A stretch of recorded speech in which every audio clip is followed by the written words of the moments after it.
Hey everybody, welcome back to a new episode of Mikadelic. I'm Mike Brancatelli, of course. Welcome back to the show, or thanks for tuning in. If you're checking it out for the first time, thank you. And if you like what you hear, please subscribe, like it, share it, tell your friends, tell everyone about it. And if you want to support the show, you can leave us a 5-star rating and review on Apple Podcasts. Just got 2 more, so I'm pretty happy about that. Got 157 5-star reviews now on Apple Podcasts, which is great.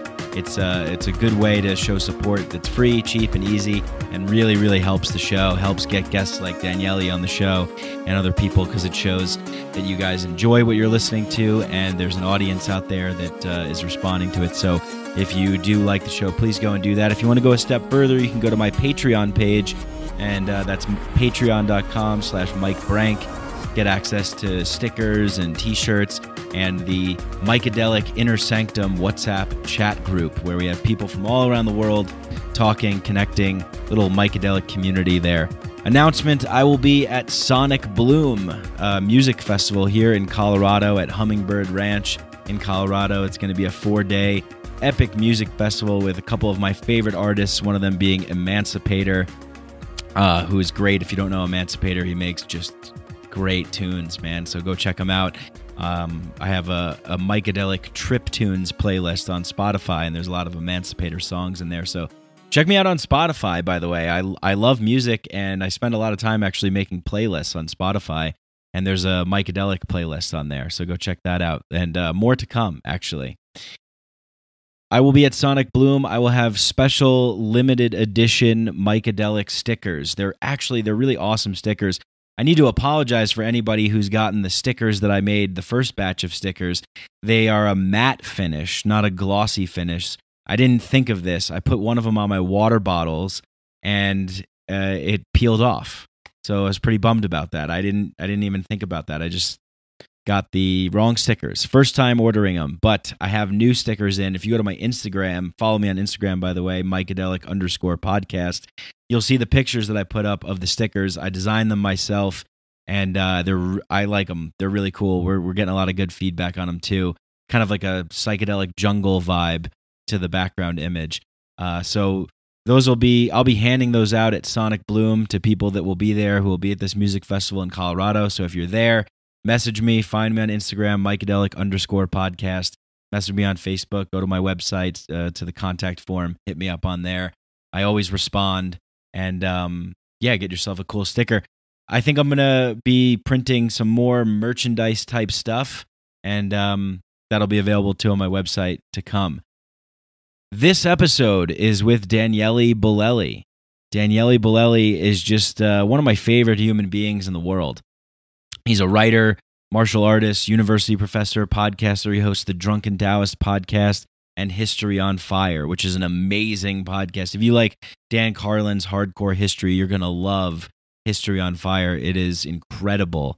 I mean, just when I thought that I could know as much as I could know about history, there's all this new shit has come to light, man, as the dude would say. New information has come to light. So it's really, really great. And I believe he's going to be on this new service called Luminary. So go check that out. All the links are in the show description, the podcast notes. I first heard Daniele on Joe Rogan's podcast, Joe Rogan Experience. And I mean, it's just, this is the kind of person that I like. He's just a great human being, and someone that's been through a lot of challenges and adversity, and made it through the other side. And I think we have a good conversation about life on this episode. I think you're going to really enjoy it. Got sponsors for the episode. Psychedelics Today, Navigating Psychedelics is their course. Check that out. Comprehensive guide to getting into psychedelics and integration and what to do and what to use and all the information and education that you could want about psychedelics. Go check it out. Psychedelics Today, Navigating Psychedelics is the course. Links in the show notes. Hemp bombs, hemp-derived CBD products, shipping to anywhere in the United States. Get 15% off by entering the code Mike15 at checkout. And then Synchro, keto, and plant-based nutrition products, 20% off by entering Mikadelic. And those links are all in the show notes. So yeah, the next podcast that I release, I think, is going to be a solo podcast. I'm also going to be podcasting from Sonic Bloom as well, so that'll be cool. We'll have a festival podcast coming out. If you don't know Sonic Bloom, check them out. I think they still have tickets available. It's in 6 or 7 days. But I'm really looking forward to it. I love music festivals. I just love, the atmosphere, the energy, the community, the connection, the love, the sharing. And this one's really cool because I've never been to a music festival like this before. It's music. It's an experiential thing. It's music and yoga and art and painting and dance and just a whole immersive environment. And we're camping there. I'm camping out in a tent.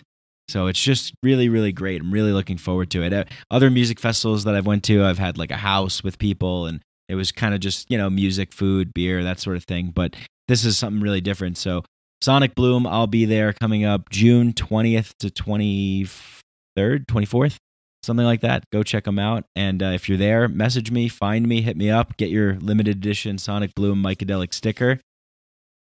And as I was saying, the next podcast I'm going to do is going to be a solo podcast. I haven't done one in a while, but I got a lot of stuff on my mind, a lot of stuff I want to say, and I have a real special announcement about something that I'm going to be offering that I think you guys are really going to like.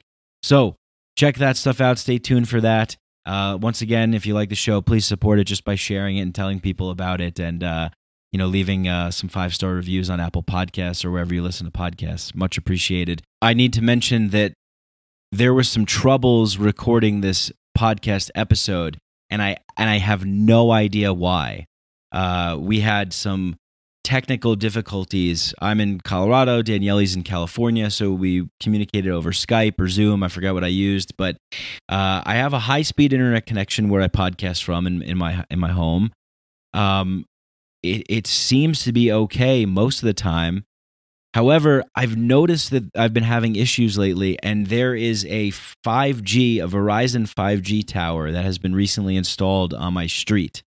And I'm thinking that this may be what's causing interference with my network connection. So I really need to sort of rectify this problem, because I've had several podcasts now, this one included, where we've had glitch outs, cutouts, pauses in the talking, and it's infuriating. And it's not acceptable to be releasing these podcasts as far as I'm concerned. However, the content is so good, and the time that the guest has given me, I need to try and piece it together as best as possible. So it's not inaudible, it's not terrible, but I'm not satisfied with the level of quality that this podcast is. And Hamilton Souther's podcast recently was also had some static and interference. So if anybody has any information as to why this could be happening, please contact me, because I do this podcast myself. I reach out to the guests, I book the guests, I record the shows, I edit it, I do all the social media stuff, put the show notes, description, the links, all that kind of stuff. And I'm trying to figure out what is going on with this connection. Why is this happening? I mean, I went through all my settings, I've done everything. So anyway, I'm not going to bore you to death with all this stuff, but I just want to put a disclaimer in there. Please don't write like a shitty review. Oh, this podcast sucks, the audio sucks.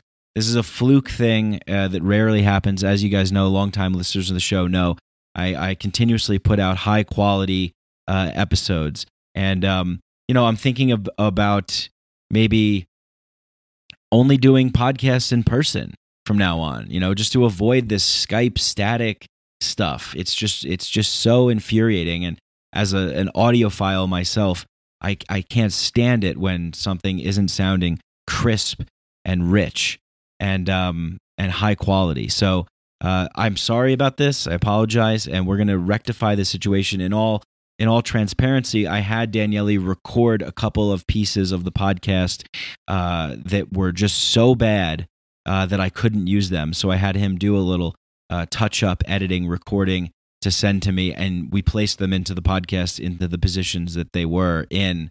So if you notice a different tone, that's the way it is. Just wanted to give a full transparent disclaimer as to what's going on, the behind the scenes, and we're going to work to rectify this. If anybody has any information that can help me with network connection, glitching out, 5G, interfering with Wi-Fi or whatever it is, maybe I need to just connect to a landline, like old school, I don't even know what it's called, Ethernet. Yeah, Ethernet instead of going over Wi-Fi. I don't know. Is that the way to go? Is that what I should be doing? I've never had an issue with Wi-Fi. So anyway, needed to say that. Please, if you can't listen to the podcast, if it's too much for you, please don't write a negative comment or something that this is a fluke thing and we're going to correct it. But the content is really great. So if you can hang on, I think it's okay. It's not the greatest quality, but it's pretty good.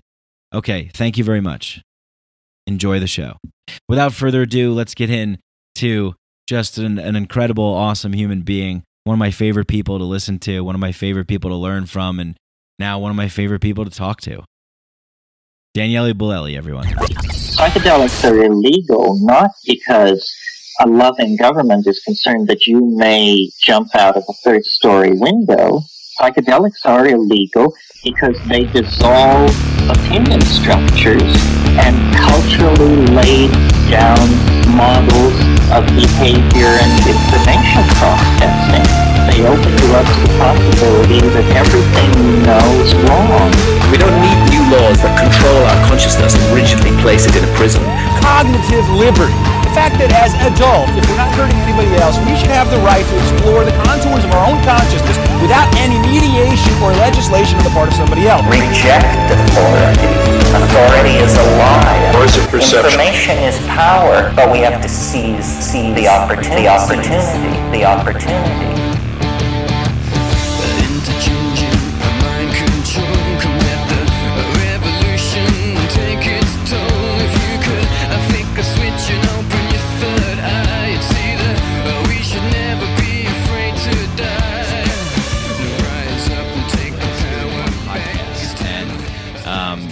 A lot of the times the conversations that you get into on podcasts aren't necessarily specifically, at least the podcast that I've listened to with Chris Ryan and Joe Rogan and Duncan and Aubrey and those guys, and that's kind of like my wheelhouse. I kind of started this show from being inspired by what Joe and Duncan are doing, and then when I found you, I was like, well, this guy's great too, so I got to listen to his stuff, and so yeah, rather than kind of digging into anything specific, I feel like let's just try and have a conversation like two human beings would have, and then we can record it and hopefully it'll be good.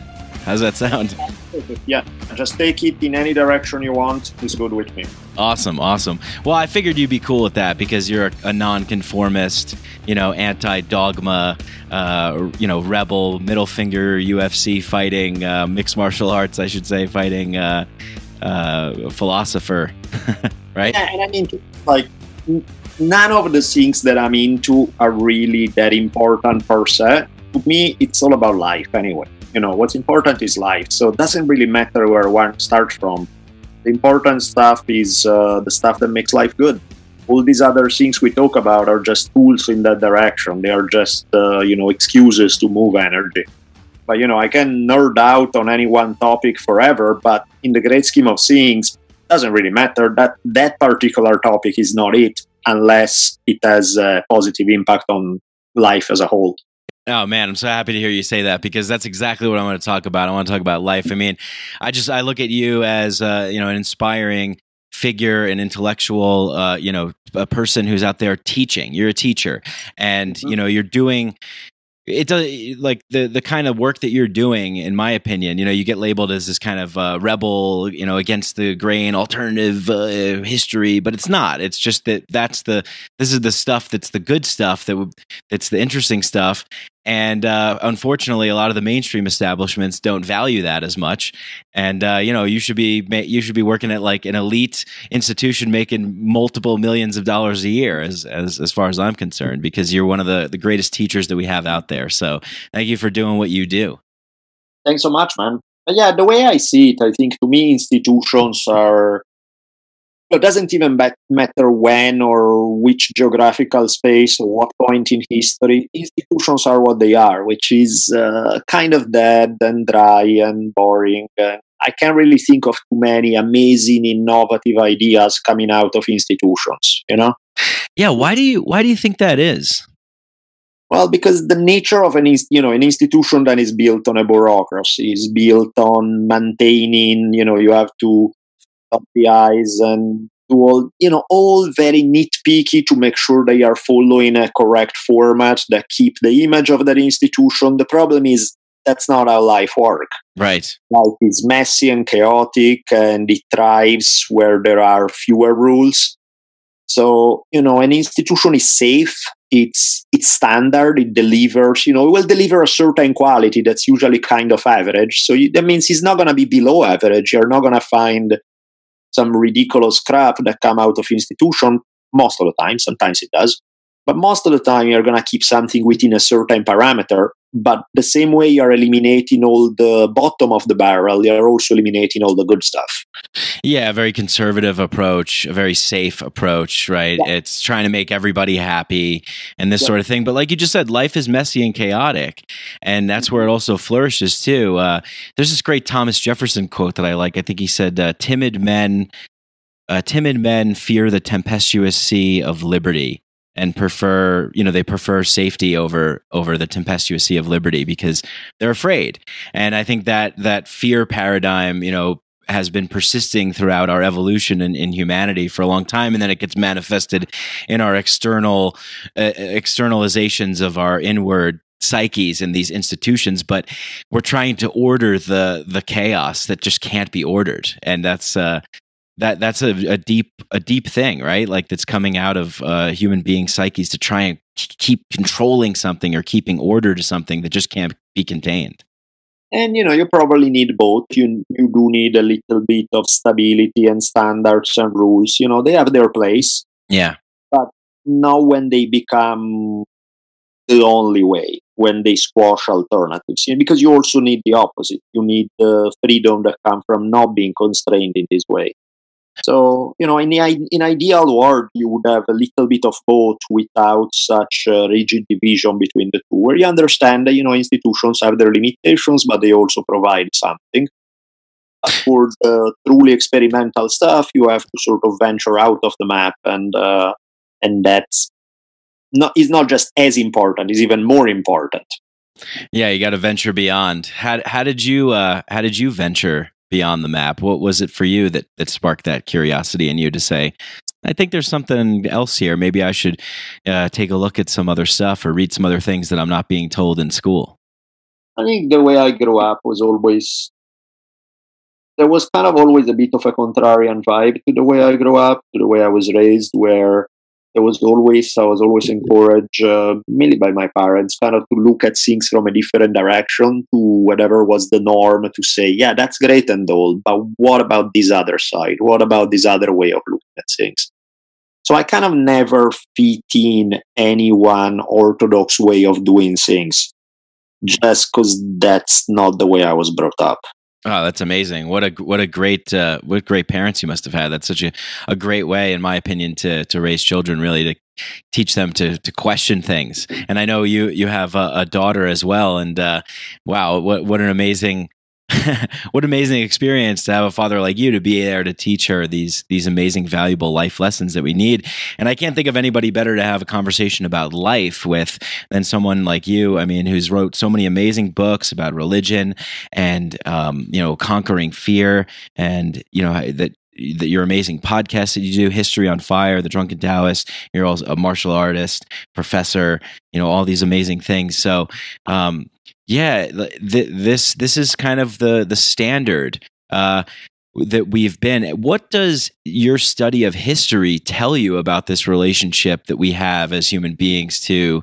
I mean, really, when we look at like governmental structures, religious structures, or even the family unit structure, they all seem to be kind of structured in this way, as we were talking about the mainstream universities and these institutions. What does your study of history tell you about, that and human beings' relationship to these institutions and how we evolve or how we grow? Well, I think the way, and I understand where it comes from, the necessity for some of that stuff. But at the same time, I do feel that, like, there's a great quote by this guy, Mikhail Bakunin, who was kind of an anarchist. And he has this quote. Let me see if it's right there. He says, no theory, no ready-made system, no book that has ever been written will save the world. I cleave to no system. I am a true seeker. The problem with any kind of systematic thinking is that it's assuming that if you just follow the recipe, you'll get the goods. And there's something to be said about that. When you're learning how to cook, probably following the recipes is the way to go. You learn the basics, you get, you're not going to screw up too bad if you follow. You know what I mean? You're going to come up with something that's relatively in the ballpark of something. But that's not how you create great cook. The great chef doesn't go by the recipe. They go by their notes. They go by little tiny adjustments on the fly. Mm-hmm. That's where, the true mastery kicks in. To me, that's what, the difference between systematic. Not everybody can go without systems. Not everybody has the sensitivity or the talent or the ability to kind of embrace this more radical freedom of doing things and thrive with it. In many cases, they will screw up badly, damaging themselves and others in the process. Right. I understand that there are dangers involved. I understand that, maybe a more systematic approach is good for a lot of people. And in some cases, it's probably good for everybody to at least be familiar with the systematic approach so that then you can go beyond it. It's like, okay, this is the standard. I get what's good about it. I'm also already pressing against its limitations. Now let's move on. Right. So I do think that there's a place for both in that regard. You do systematic thinking helps to some degree, but then that's never where you're going to find the true strokes of genius. They are not going to be found within a system. Yeah, because it's hard to go beyond the system. If you're just sticking to the system, if you're just going with what has been done before, you're never going to really create anything innovative or new. Yep. Yeah. Precisely. Yeah. So, I mean, something that's really, really cool that you've done is your book, Create Your Own Religion. And you said it's a how-to guide without instructions, right? And it's like, we were just mentioning the people that need to operate in a system. And I feel like nowadays we see so many books that are being published to New York Times bestseller list. It's like, the 10 steps to get friends and like, here's what you got to do. And, 7-second rule to freedom and, don't give a fuck about this or that and whatever. And, these kind of provocative books that are basically telling people like, here, just follow this plan and you'll be okay. But that's tough, honestly. I mean, again, I understand there's a need for it, so I'm gonna, part of me understand it, part of me just wanna throw up when I. Yeah, I think I fall in that latter camp of like kind of wanting to puke, because I think on my journey of trying to improve myself, understand life better, get some better information, I've tried some of these books and reading them, and I'm just like, it's just there's something empty here. It's not really hitting me, maybe for the immediate time that I'm reading it, but doesn't have any lasting power. It doesn't have any staying power, And in my experience with the publishing industry, the little bit that I've got to peek behind the curtain, so ugly. It's not even, especially this kind of books, especially the self-helpy type of stuff.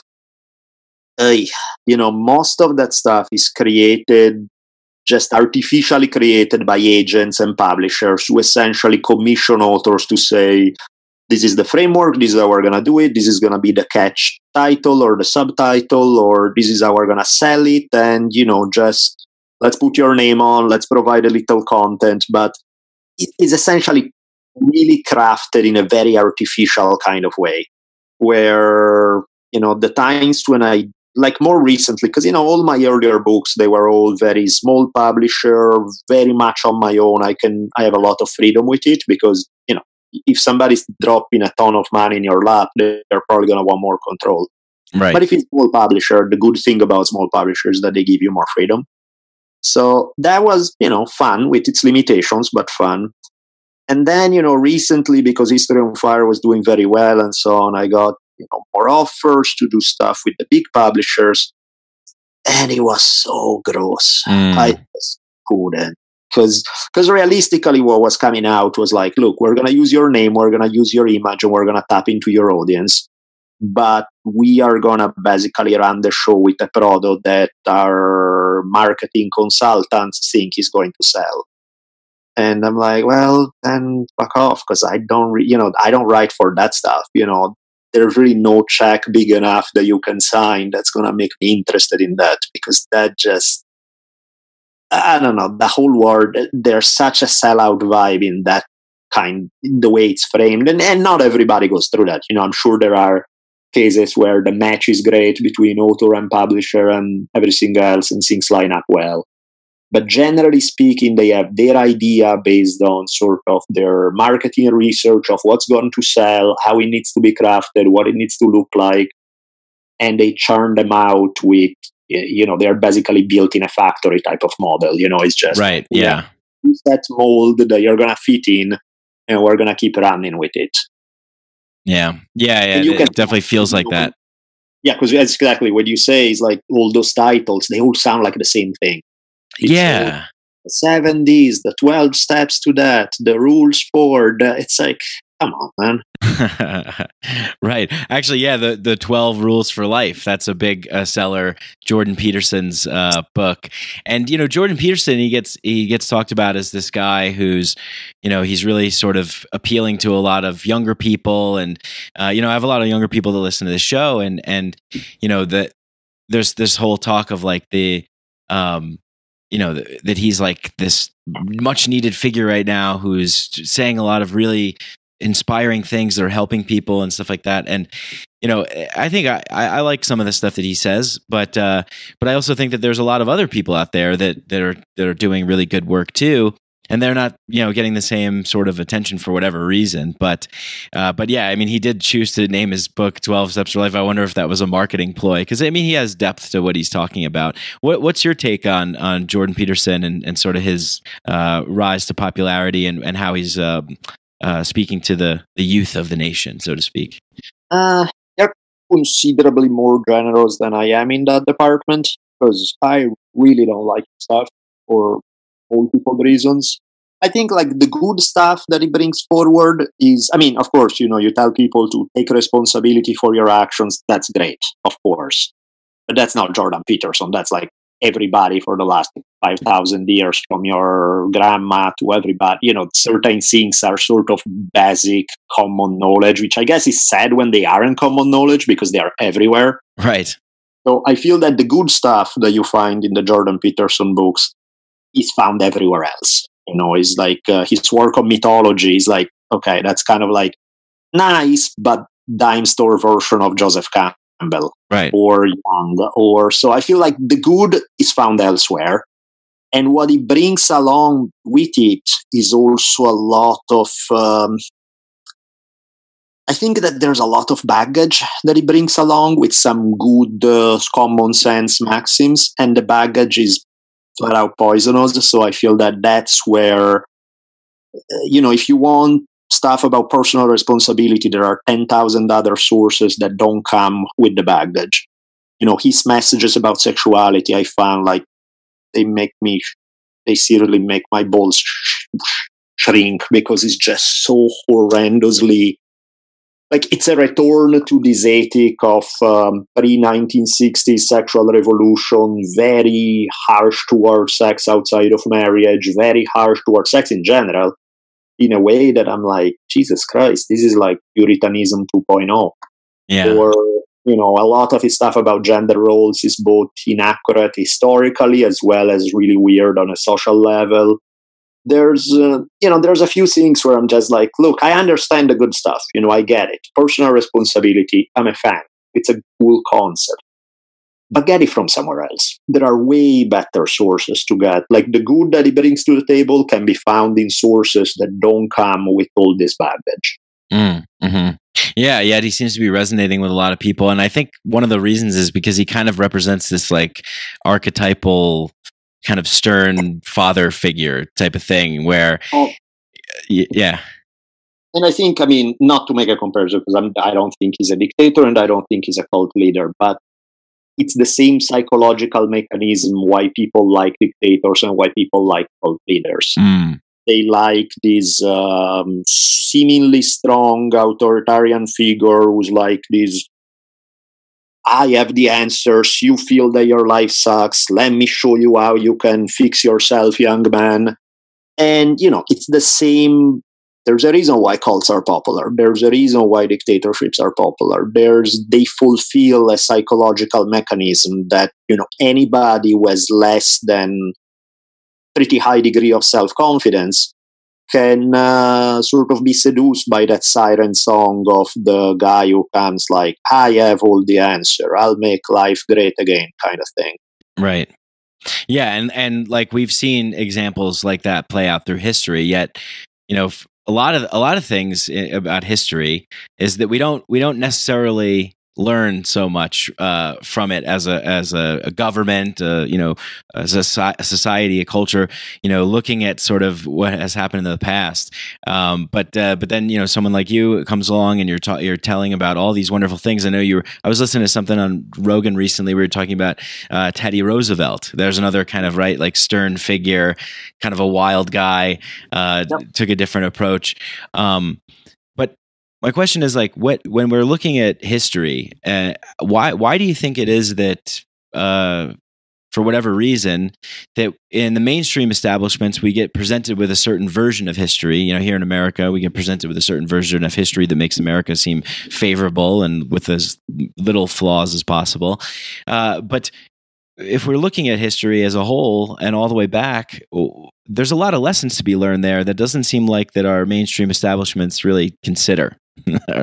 Would you say that that's a fair assessment? Sure, and some of that is not even just the US. It's for whatever reason, people in many places seem to kind of view history through the lenses of some weird nationalistic beliefs.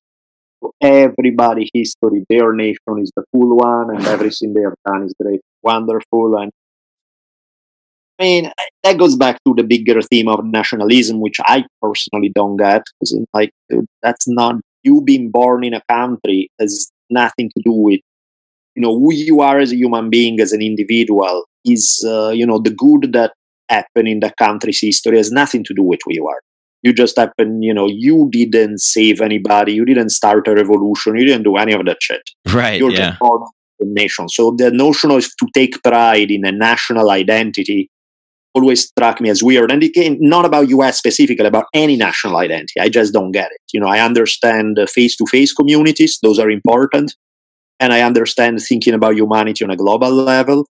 I don't understand the middle stage, which is too big to be a face-to-face community, but too small to be inclusive of humanity.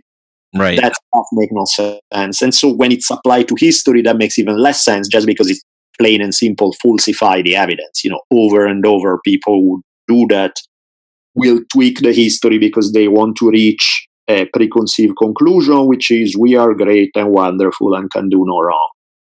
And it's such bullshit, because in the history of any nation, you're probably going to find some really cool things, and you're probably going to find horrendous things. And so this need to try to doctor it to, some people sometimes do it the opposite way. They want to, their agenda is to cast a particular nation in a super negative light.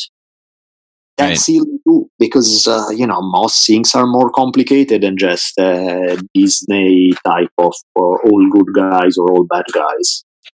Yeah, and then you were mentioning the people it's like we landed on the moon, we won the war here. It's like, well, we didn't do anything. It was it has nothing to do with you. I wasn't alive during that. You weren't involved with that. But it's just and this plays out with religion. This plays out with, I don't know, maybe brand loyalty to corporations or whatever. It's just this feeling that people need to identify with something bigger than themselves. Do you think that's what it is? Oh, yeah, it's huge. Yeah, so I'm not sitting back and pointing the finger saying, oh, look how stupid people are who buy into this stuff, because I very much understand why people are attracted to the guy who tells you he has all the answers, why people are attracted to the idea of belonging to a group. All of these things satisfy some major psychological issues that human beings have. The desire to belong is one of the most powerful forces that human beings are driven by. In a super messy, chaotic universe, having somebody who tell you that they figured it out, and if you just follow the rules, everything is going to work out, is very reassuring. It makes you feel better when you are scared, tense, you don't know what to do with yourself. There are so many messy choices in life. So I completely understand the mechanism behind it, and I sympathize with it. I just think that often, in the name of trying to scratch that itch and satisfy these psychological urges, we jump into things that are even worse than the problem that we're trying to escape. The desire to belong often turns into this vicious factionalism where whether it manifests itself in racism, whether it manifests itself in aggressive nationalism, whether it manifests itself in, soccer fans. You guys need to die because you root for the other team. That kind of stuff is like that desire to belong, which is very understandable and human, often, not always, but often has a really dark side to it. Same thing, the desire to listen to somebody who has all the answers often turns into personality cult and dogmatism and 10,000 other really nasty things. Mm-hmm. So it to me is like it's too easy sometimes. We see this phenomenon and we say, oh, that's because people are stupid. It's like, well, I mean, yeah, in part, but it's a little more complicated than that. It's like, it's probably important to understand why so many people gravitate toward religious fundamentalism, or why so many people willingly jumped on the bandwagon of ideologies like Nazism or communism or 10,000 of these other things that have produced terrible results. It's not because they're all stupid, and it's not because they're all evil. It's because these things seemingly provide a solution to problems that they cannot find a solution somewhere else. Right. So if somebody else is not going to give me the solution, hey, these guys sound good enough.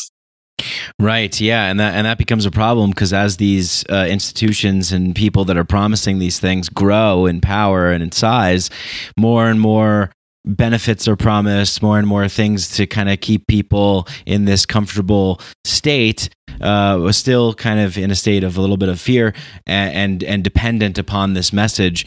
And I don't know. I think that where you're definitely someone that embodies and represents this head-on facing fear and challenges. I mean, you've had tragedy strike you, and you've persevered through that. And I want to talk a little bit about that too. But I want to talk about the character of people today, and with your knowledge of history and this sort of warrior ethos, that I feel maybe a lot of people are sort of wanting to embody that sort of warrior ethos, but they can't because there's no real mainstream apparatus that's calling them to. So it's like, for the lucky people like myself and you who can kind of like get out of that box and go look for the things that speak to us.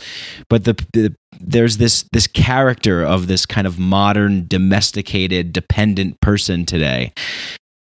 How do the people look in the world today compared to in history? When were the times in history where we were living in a different way, where maybe we were more autonomous, we had more freedom, and we lived in a more of a sort of warrior, poet-centric lifestyle, sort of, so to speak? Well, I mean, I think it's easy to romanticize the past. And pretty much any time and any place, I'm sure if you dig enough, you can find a monstrous amount of crap that's part of the lifestyle. Each one, some more, some less. Clearly some places and sometimes are considerably better than others. But, it's not that everybody said, take something that I enjoy, right? Something that I like. The sort of nomadic lifestyle of native tribes after they have the horses, so they have the best of hunting gathering lifestyle without the limitations of hunting lifestyle. That looks awesome. There's so many aspects of the lifestyle that make sense. However, again, it would be silly if we forget these guys were still locked in major intertribal wars, and the odds of somebody coming to try to cut your throat in your sleep were pretty high. It's not like it was all fun and games and everybody was enlightened and everything great. There still its serious share of problems. So it means like today we have a different kind of problem. We have a problem of paradoxically success, of safety, of abundance, relatively, of course, because it's not like everybody's swimming in gold, but comparatively speaking, and yet most people are not really happy. They do feel alienated from a sense of community. They don't have necessarily extended, something that's very human, such as the notion of wanting to belong to a community, is something that becomes less and less prevalent in the modern world. Or rather, the desire is still there, but the opportunity much less so. You have the fact that lots of people spend their lives doing work that they hate, so they are alienated from the stuff that they do for a living.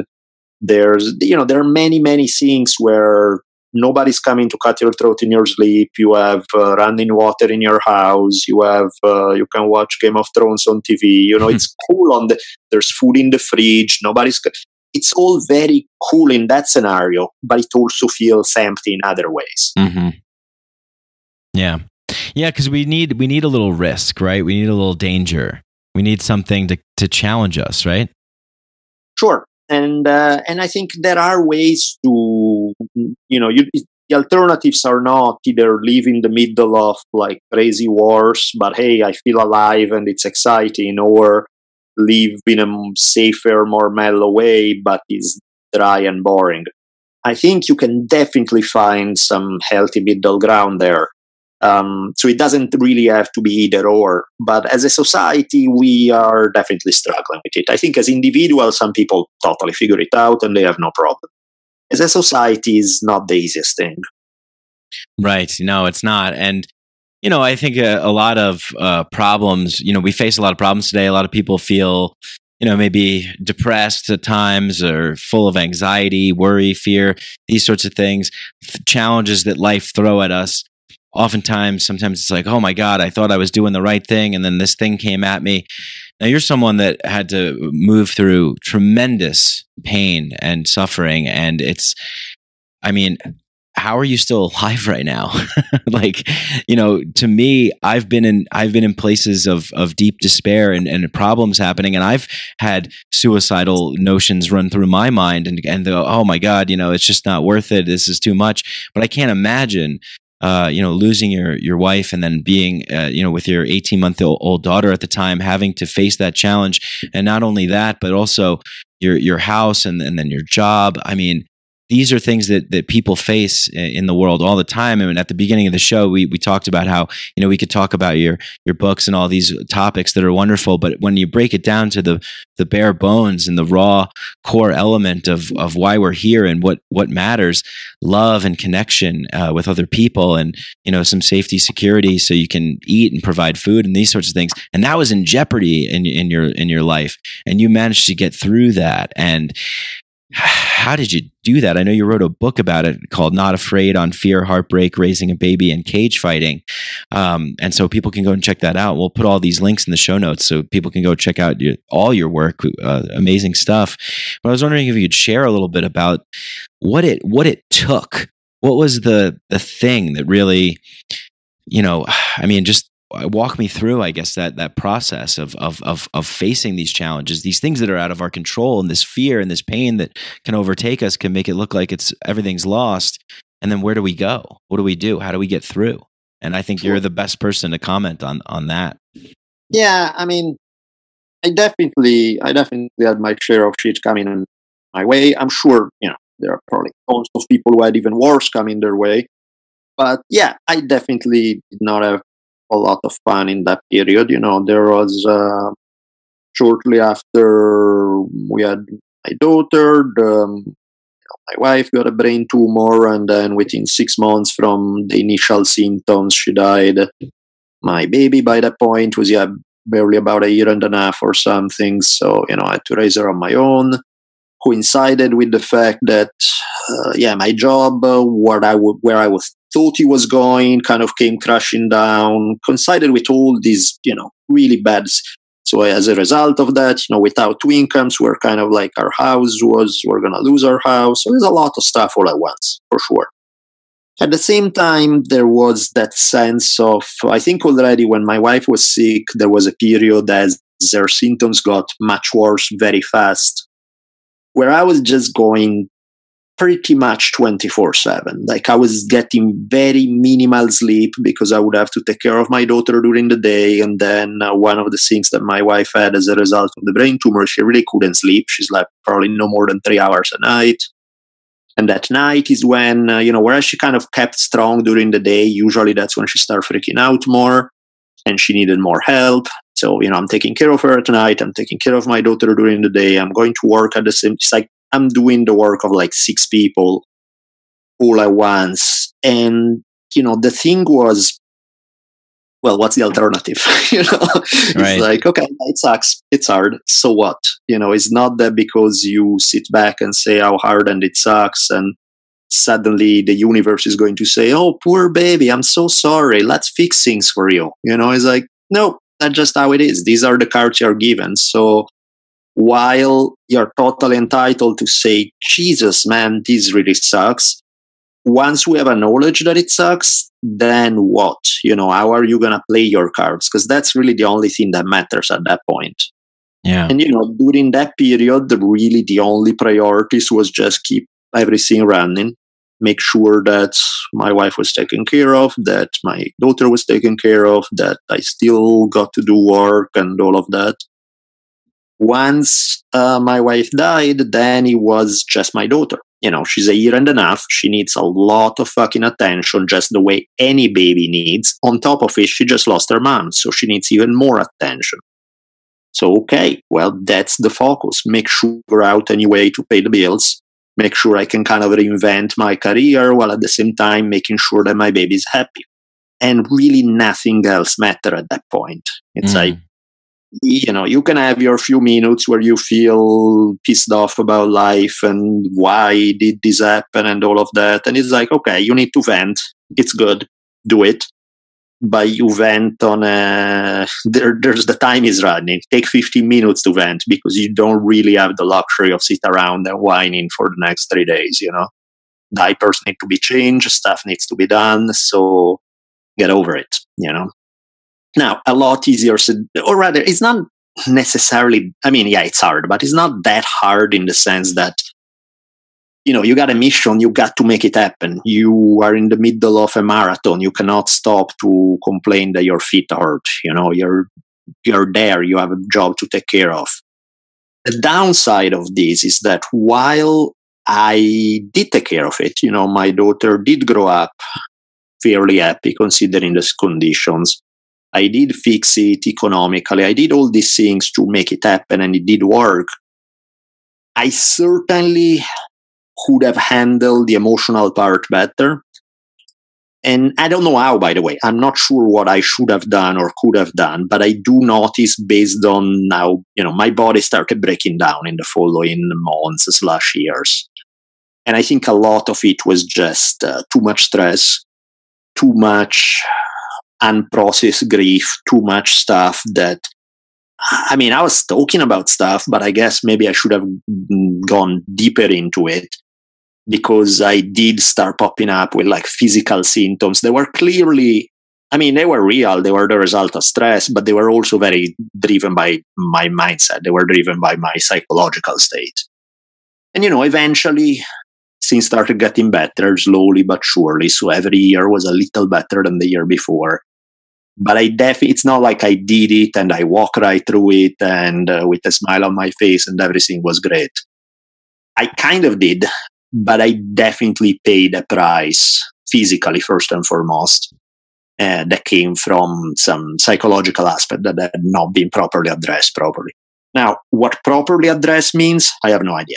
Because, I don't really know what, it's not that I wasn't acknowledging what happened. It's not that I wasn't talking about what happened. It's not that I was trying to repress my feelings. I thought I was being as honest as I possibly could with myself. Maybe it was just too much. Maybe that's it. Maybe there was no deep, dark secret. Maybe that just, if you get kicked in the balls enough, well, yeah, it hurts. That just that, maybe there was a better approach that I didn't figure out.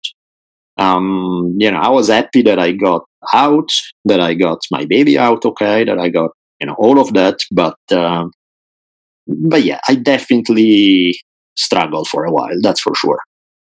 Yeah, but you made it through, and that's the important part, and like you said, it's like it could be easy sometimes to just say, why me? Why is this happening? Oh my God, what am I going to do? And just, it is, it's a lot to take on. It's not easy. No one tells you, hey, get ready in your life because you're going to be faced with this, or, there's no playbook. It's you're dealing with it as it comes, and it's unimaginably difficult, unfathomably, pain and agony and suffering through that. And But there's a sort of power that I guess that comes with facing that head on and making it out through the other side, right? I think there's a power that comes from defiance. Now, I'm not so delusional as to think that the universe has a personality and either at some point in my life may have had it out for me or something. I'm not quite there yet. But at the same time, sometime when your life is not turning out for the best, when you are running into, bad things after bad things all happening at the same time, there really is a moment that makes you wonder, how do I get up in the morning? How am I going to deal with all this stuff? And defiance helps, finding a way to, there's a certain pride that comes from finding that strength to stand up in the face of really bad odds and really bad situations. With a vibe that says, you know what, I'm not yet dead, motherfuckers, so I'm still here, I'm still standing. And not only am I not gonna get crushed by all this, but I'm even gonna find a way to enjoy it. I'm even gonna find a way to smile today in spite of it all. Clearly there's, this is gallows humor, right? Is when your circumstances are absolutely awful and you still manage to find a way to smile. But there's a power in gallows humor. It's, you can change the situation around you sometimes. Sometimes you can, sometimes that's just not an option. However, you're not going to allow that situation define who you are. And that's huge, or how you're going to respond. Sometimes motivational speakers tend to skip some important steps. The basic message, the pick yourself up by your bootstraps, you can make a difference, don't dwell on being a victim, sure, that's all good and stuff.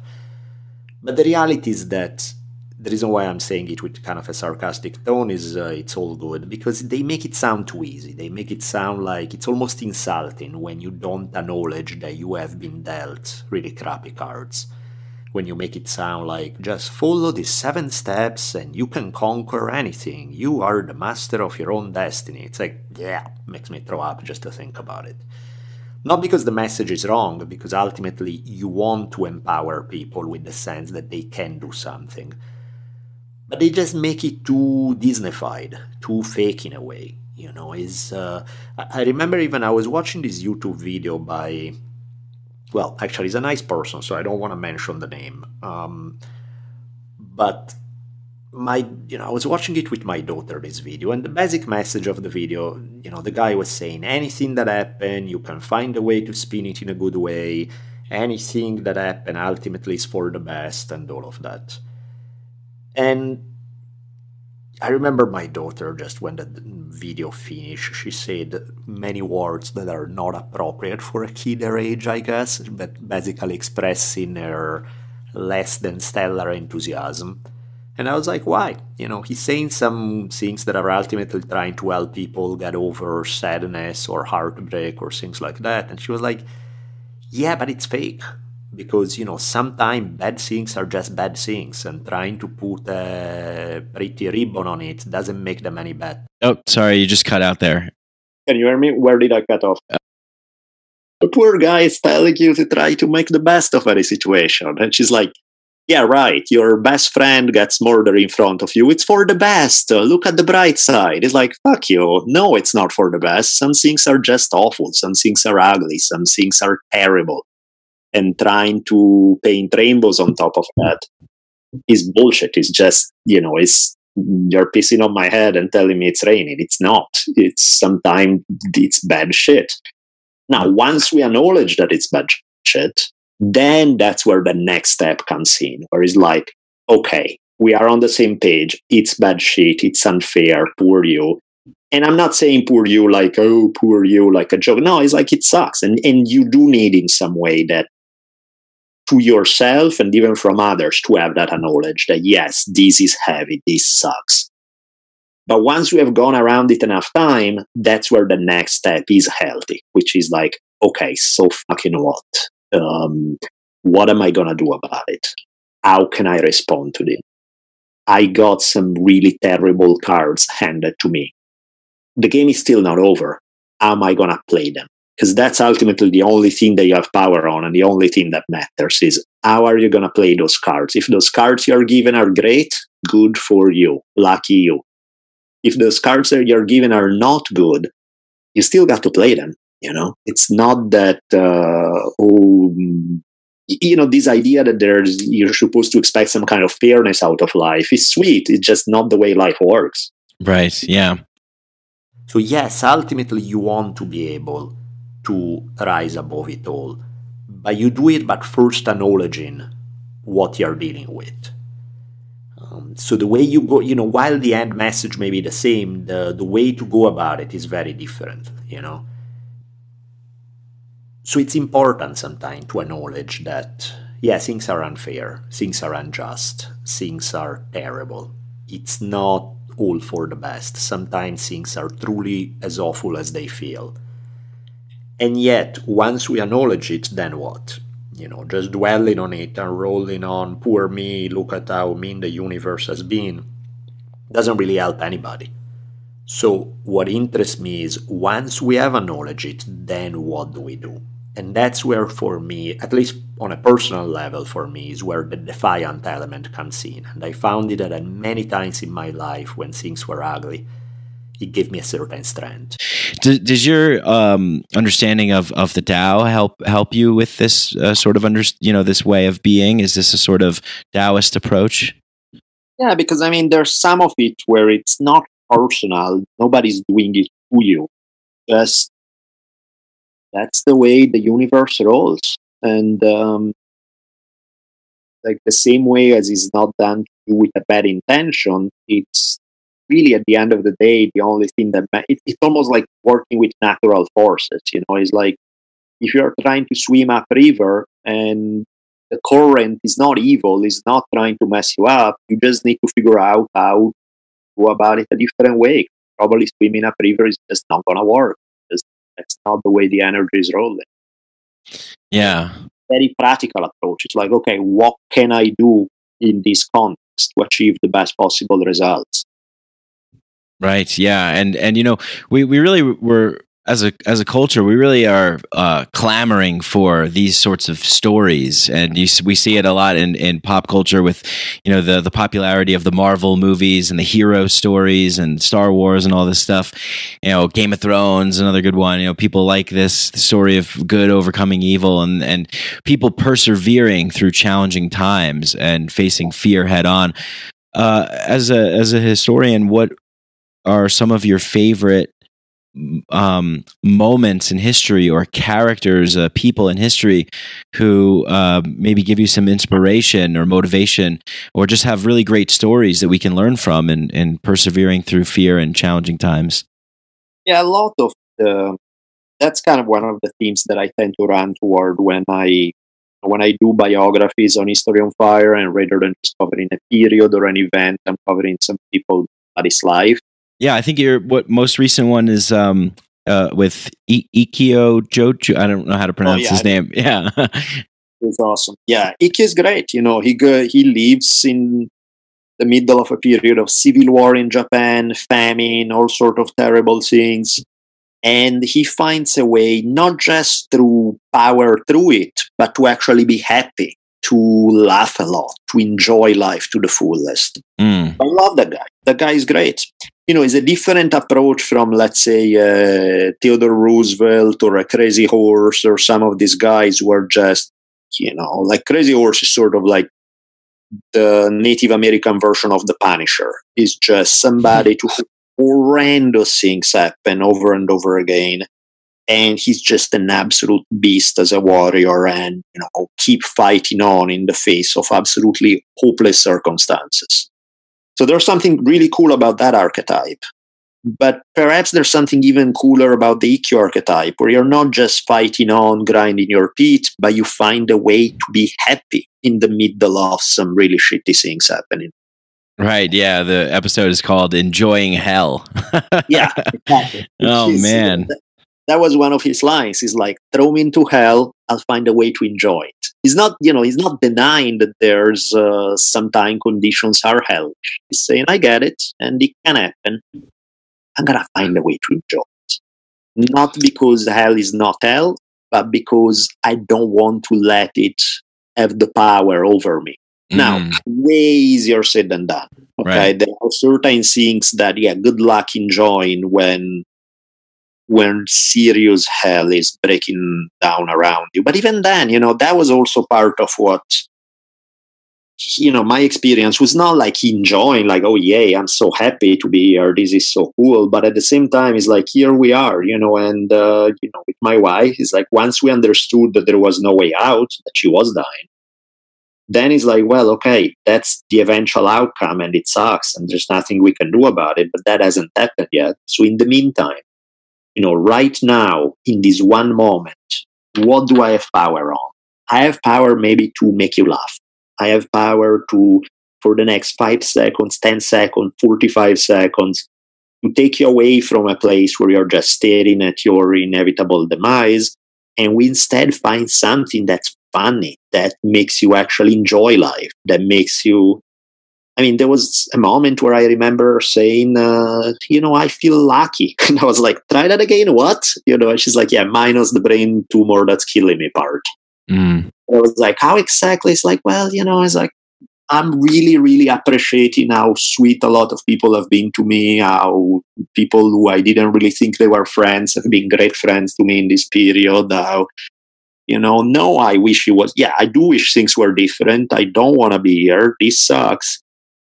But she was also able to appreciate some of the beauty that was happening. And again, one doesn't negate the other. It doesn't mean that then the hellish condition weren't hellish, or that you forget about it, or that it's all great because you can find some good moments. It's not. But it's important to also have that stuff, to consider that other aspect as well. Yeah, definitely. It's this kind of paradoxical nature of being in itself. It's like, I think so many times, as we were talking about earlier in the conversation, of trying to order the chaos and create systems and institutions that try and make things a little bit more digestible for us. And we want to, okay, we understand this and we understand that, and this seems okay. But, there's really this kind of great mystery that really we don't know. And no one knows all the books written, all the experiences that people had, myself with a lot of psychedelic experiences and being like, oh, wow, I think I know something. And then boom, next one, I know nothing. And it's back to something else again. And it's, yeah, I think I definitely see that in the landscape of our environment today. Is that, and I'm sure that it's been this way for all of time. This kind of resistance to use the cognitive energy to swim in the nuance and in the gray and in the in-between. It's like either one side or the other, and that's not the way it is. Yeah, exactly. It's really way messier than anything we picture in our more abstract models. Yeah. So what do you think like people need in order to cultivate these skills, or to when faced with difficult challenges and making it through? What are some skills that one should arm themselves with, or be prepared for? What do we need to make it through this life and in the best way possible, knowing that inevitably a lot of things that are going to be out of our control are going to come flying at us? I think sense of humor and empathy are huge. Sense of humor is huge.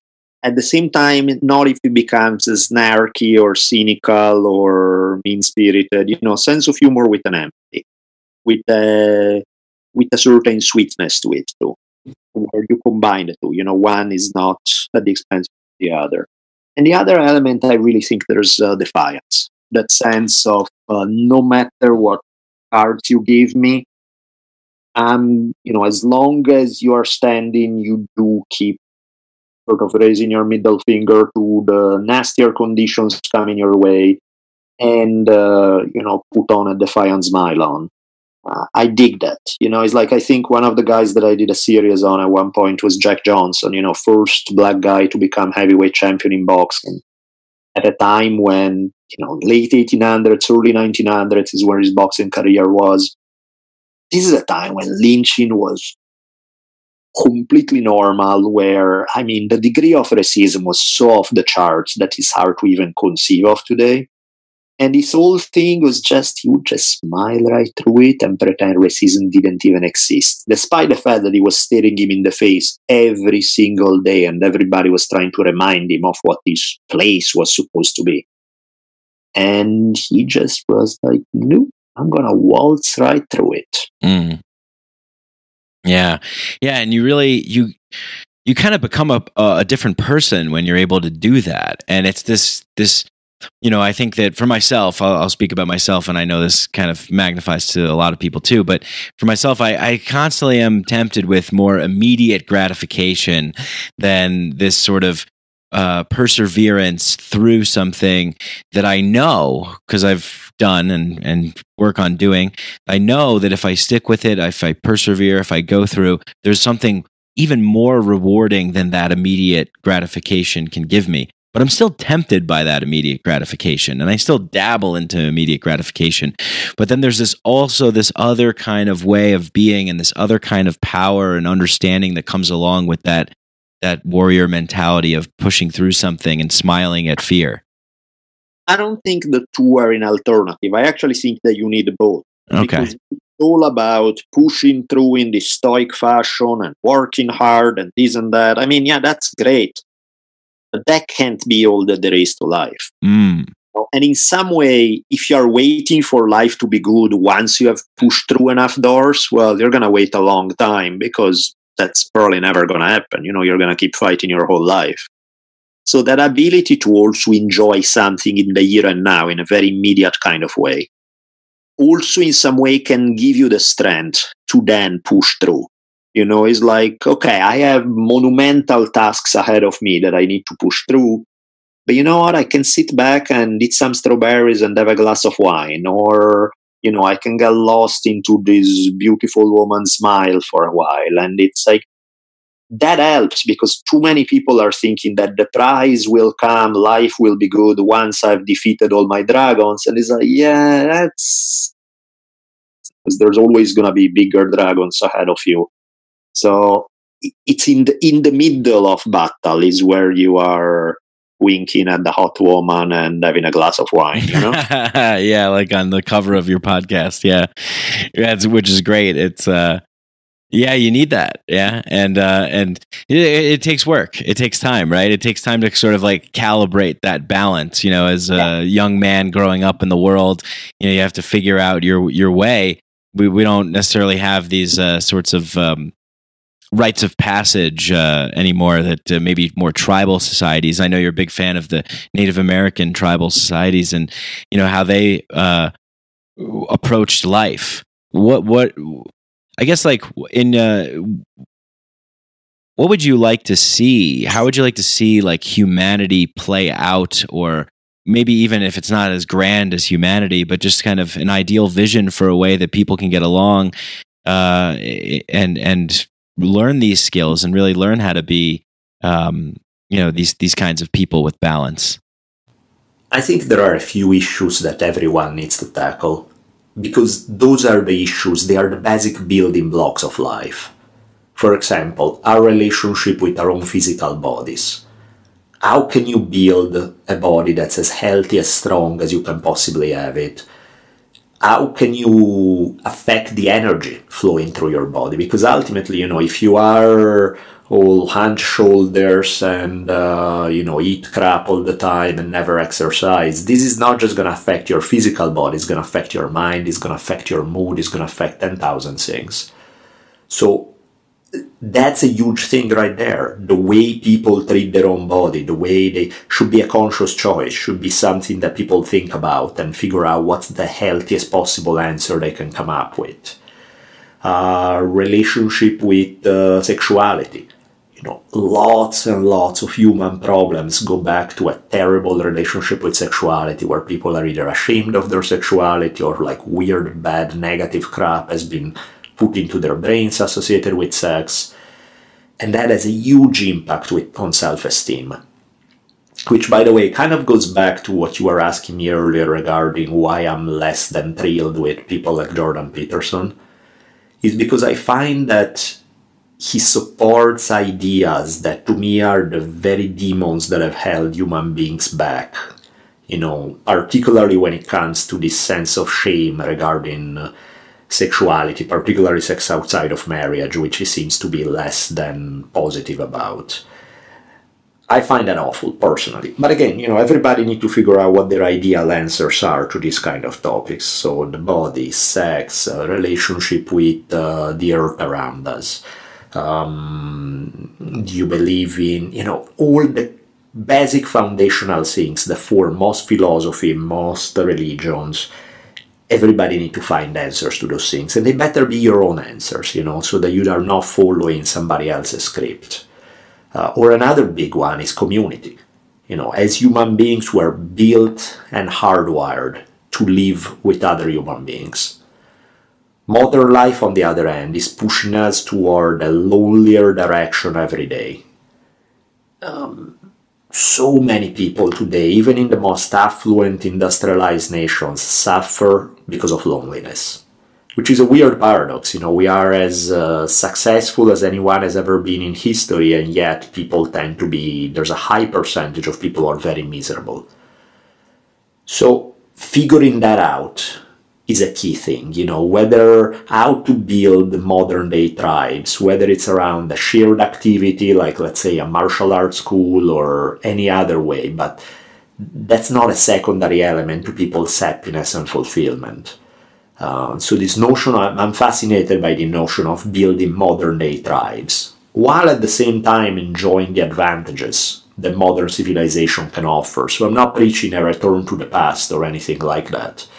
I'm just trying to find an antidote to the degree of loneliness, depression, suicide that seems to affect a ton of people in modern life.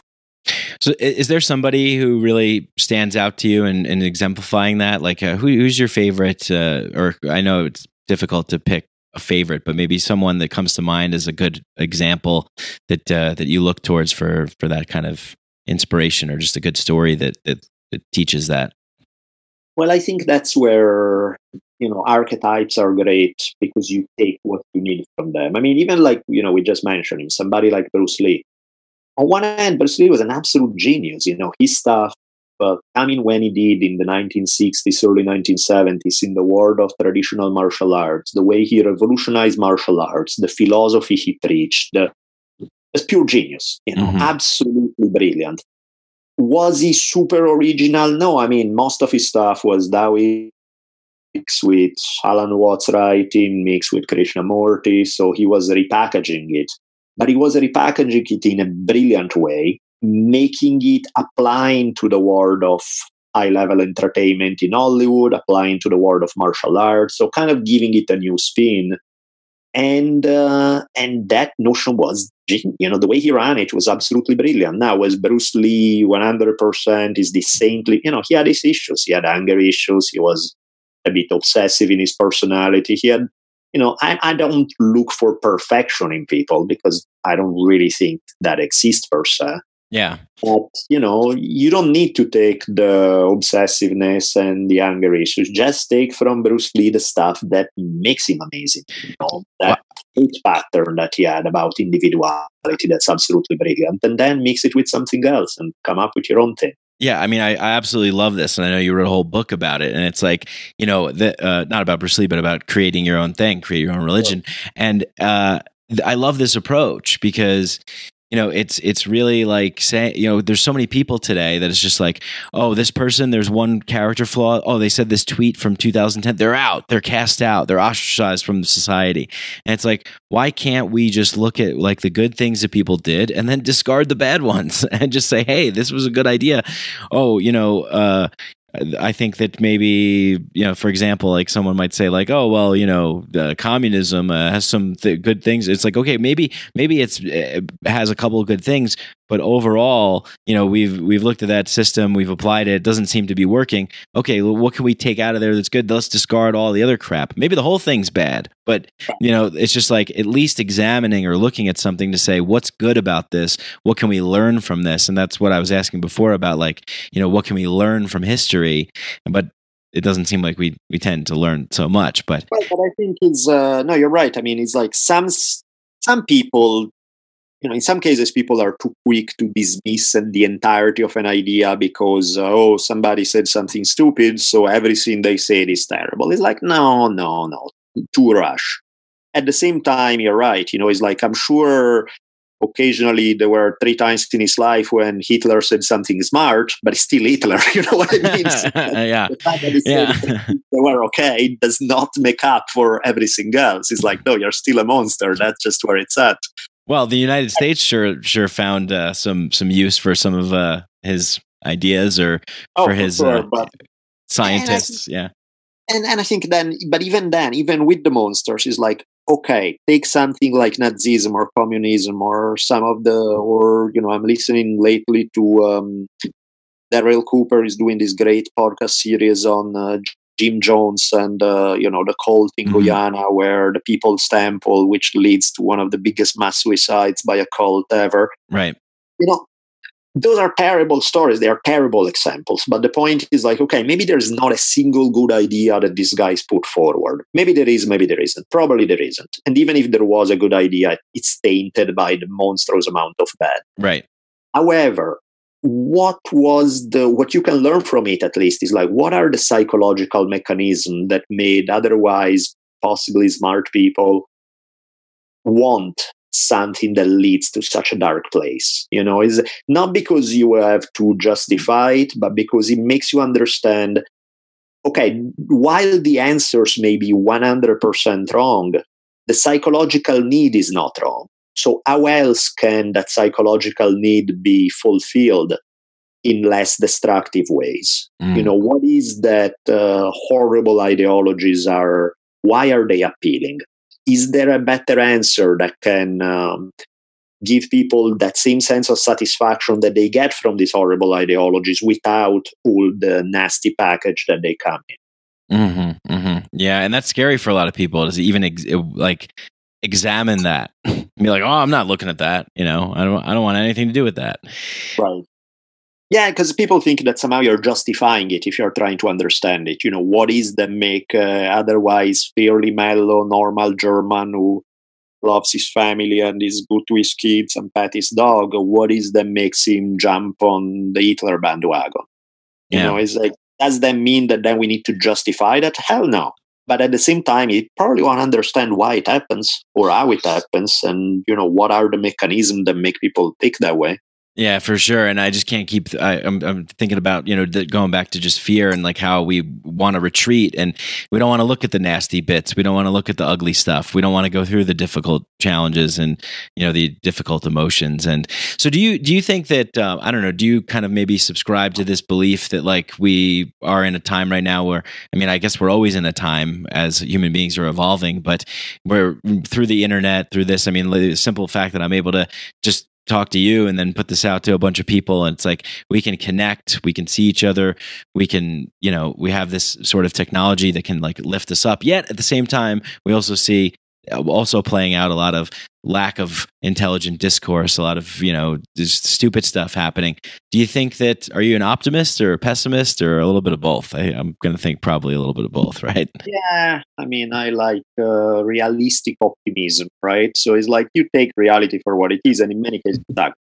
At the same time, if you're going to be a pessimist, might as well shoot yourself. And I don't mean it right. I really mean it. Like, if you see no hope in anything, if you see that it's all doom and gloom, what's the point of getting up in the morning? Right. Yeah. Very Camus-esque way of looking at things. Yeah. And I'm not even judging it, because I understand the fact that in some cases things can look really hopeless and terrible. And who knows, maybe you're right. Maybe they are hopeless and terrible. So I'm not even saying, oh, just shoot yourself. I'm like, hey, if that's what you believe, if that's how you feel, if you can't find nothing to go for, who the hell am I to tell you otherwise? It's not my choice. I think that even in fairly awful circumstances, there's a way to push forward. Because ultimately, if you can't find a way to be optimist about life, not in it's all going to work out great and everybody's going to live in the Garden of Eden, but something, it can be small, but something that makes you wake up in the morning going, you know what, despite it all, this is worth it. Well, then you got a problem. because, it's like that to me is the key. That's the one thing that in order to, otherwise you're just going through the motion. You're living through inertia, not because you actually want to be alive. And those are two very different things. Yeah. What do you think about and I know we're heading up on, we're a little bit past an hour, so I want to be mindful of your time, just a little bit more, and then we'll close up if that's all right. There's this, I guess, notion, and especially today, like we were mentioning with all the self-help books and this stuff, it's like, we got to be happy, it's all about happiness. You got to be happy all the time. If you're not happy all the time, there's something wrong with you. And it's like, okay, well, it's a little difficult sometimes to be so happy in this environment. And plus, is that really what we should be striving for? Is happiness the thing? Is that the penultimate? Is that the top of the mountain?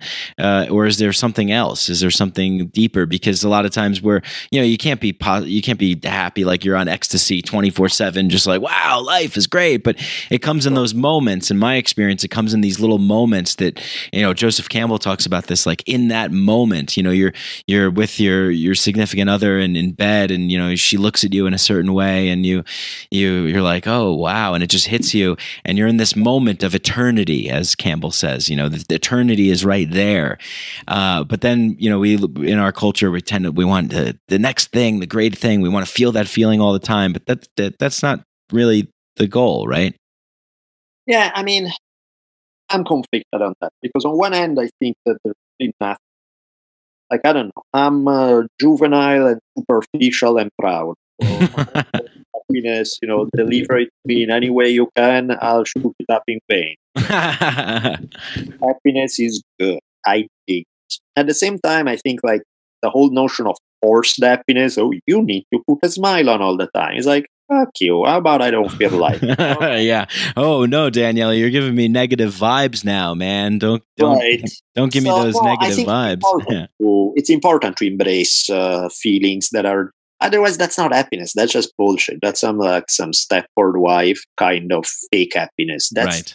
To me, happiness comes from also acknowledging the ugliness, going through hard feelings, not pretending they are not there and being in denial. That to me is not happiness. That's lying to yourself, which is the best you can deliver, is just a fake, superficial kind of happiness that's running away from the stuff that's scaring you. So to me, happiness is a huge goal, but is not this mandatory thing that you need to be happy at all times, because that's ridiculous and it doesn't work.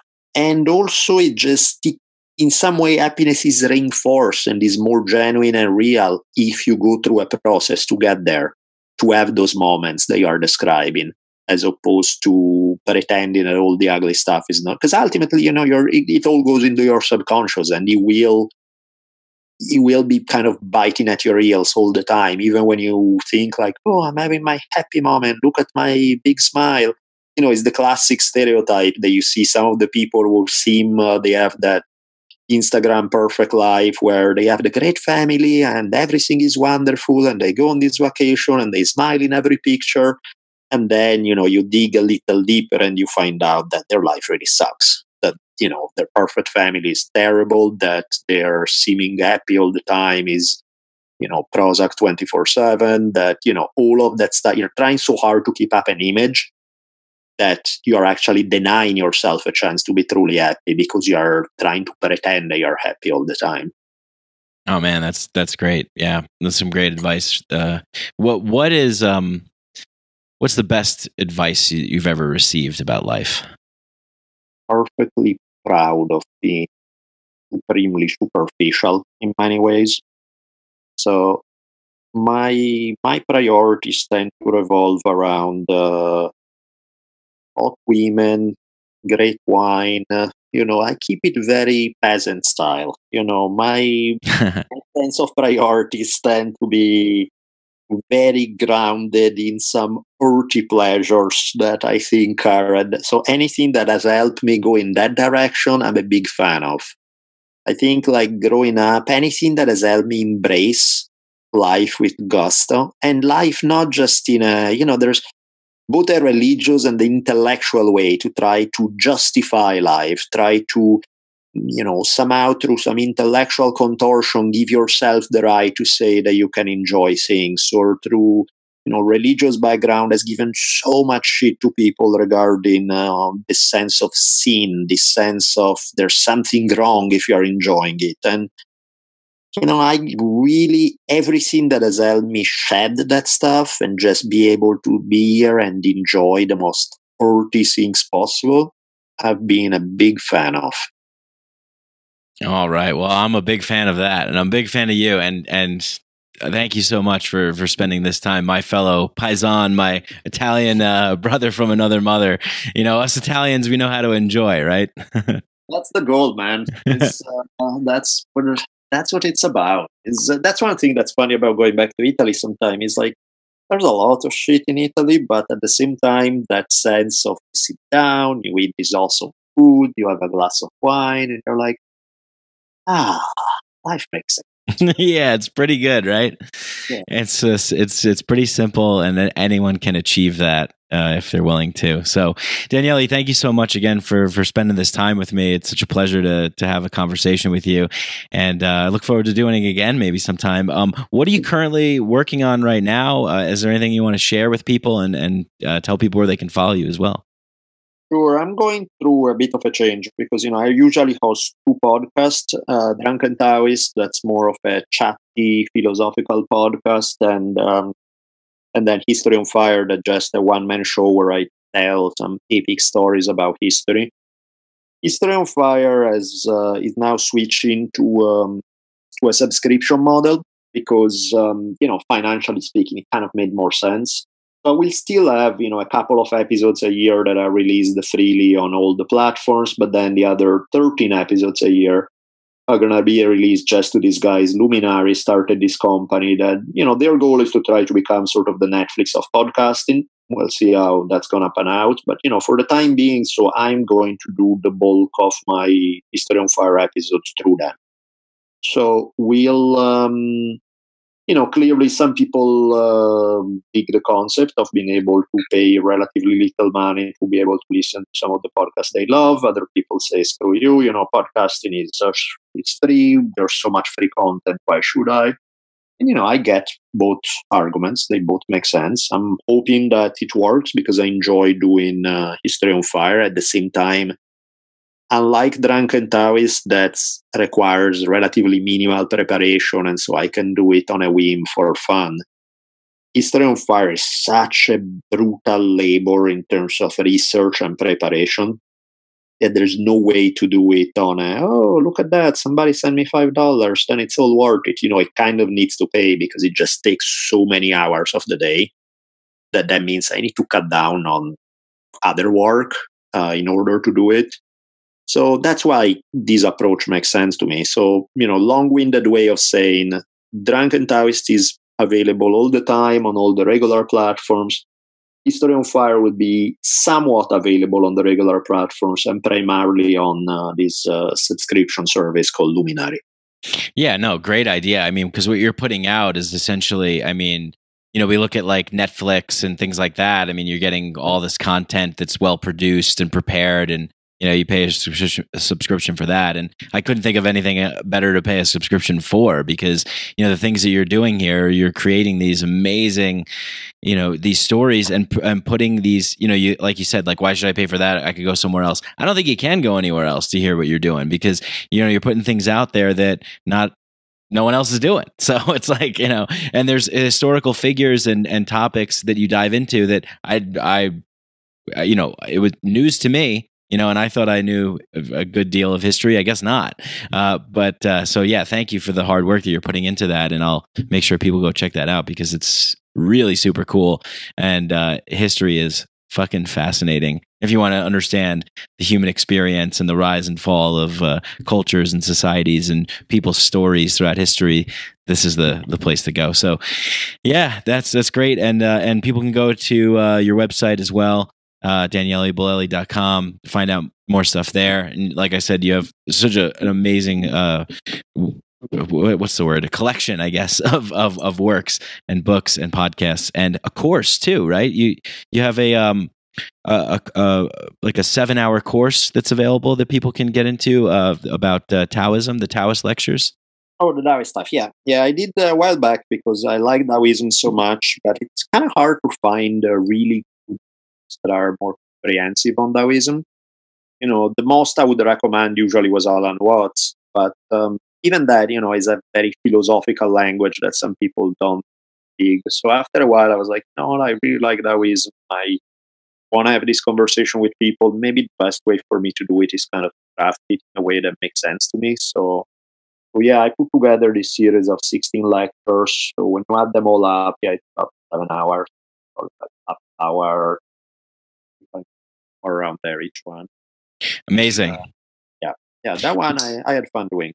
Yeah, I'm such a lazy sloth. I'm always amazed at people, like you were talking about doing your podcast with little preparation. It's like, I try and put out a podcast a week, sometimes two, and I try and do as much preparation as I can. But, the work that goes into this kind of stuff, it's like, I'm always just blown away when people like yourself are putting out, multiple books, courses, podcasts. So awesome. Congratulations to you, and keep doing your thing, keep teaching people. Yeah, that's what we need. So thank you so much again for being here, and I hope we talk soon. Thanks for listening, everyone. Bye. Thank you, Mike. Hey, I hope you guys enjoyed that conversation as much as I did. Hope you guys like these podcasts and enjoy them. And if you do, please spread the podcast, share it, tell a neighbor, tell a coworker, tell a friend, tell a cat, tell a mouse, tell a dog, tell an ant, tell a firefly, tell whoever you tell. Share it, spread it, like it, all that good stuff. If you really love the show, you want to go a step further, you really want to help us out, leave a 5-star rating and review on Apple Podcasts, and go to patreon.com, patreon/Mike Brank, and patreon.com/Mike Brank, and you can donate as little as $1 a month, $2 a month, whatever you want. Help support the show that way as well. But remember, I love you guys no matter what you do. I just love that you tune in and you enjoy these podcasts. Message me. I like hearing feedback. Get in touch with me on Instagram, Mikadelic Podcast, Mike Brank, on Facebook as well. And thanks to our sponsors, Synchro and Hemp Bombs. If you want a discount on ketogenic and plant-based nutrition products, go to Synchro and type in the code Mikadelic at checkout to get 20% off. And they have amazing ketogenic chocolate fudge called Keto Mana that I have all the time because it has like no sugar and carbs in it. So it's great. And it's delicious. And if you want CBD, go to hempbombs.com and get 15% off all your CBD needs, I guess. And just enter the code Mike15 at checkout. But thank you once again to everybody. Thanks to Danny Barnett and Galaxia for the music, the intro and the outro. I love you all. Peace.